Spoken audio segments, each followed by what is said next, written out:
So good day guys, welcome back to this channel. To those that are yet to subscribe and have not subscribed, make sure you please click on the subscribe button, like and share. So what we have here is GBPUSD. So first we will start with the trend and we can clearly see that this is an uptrend move, right?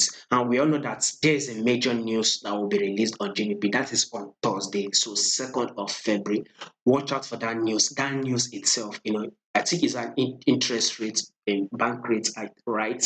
Interest increase in it, and we all know the effect of an increase in interest rate. So if you are yet to know about it, I'll put my Patreon link below, so you actually check it, subscribe to it. So in case I'm going to do deep analysis on this GBP USD, what we'll be expecting during the news and how we can trade it. So actually watch out for it.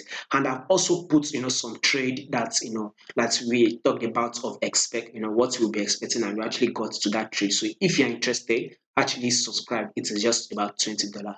And again, if at the end of the month all my content that I've been posting, you are not comfortable with it, or it is not to your satisfaction, or you just have to do is actually subscribe. So actually give it a try. So now back to this GBP USD.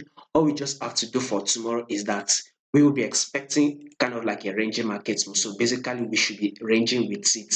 Now one, I'm going to explain two ways why we'll be seeing such movements, to that news release. First, we can see that price came to the same level, then we had a rejection from the resistance, then price came close to our support level, then a rejection to our resistance, and then a rejection to the support, again a rejection to a trend with our resistance. Now it has dropped to this our support. Of course, we expect a rejection that will go bull bullish, but because of the news that will be released tomorrow, so expect kind of like a little bit of a bullish move, then a GBP USD will actually drop, possibly break below this level. There's probability or possibility that price will break this support level. And if in case it does not break it, then no problem about that. We should see price come up a bit before it actually drop. Maybe once it comes up, during that London session or so, once it comes to this resistance level, we should have a rejection that will come to our support level. Reason is that there's going to be an increase in federal fund rates, and we all know the effect of it. So once there's an increase in it, we expect our DXY to actually get a bullish move.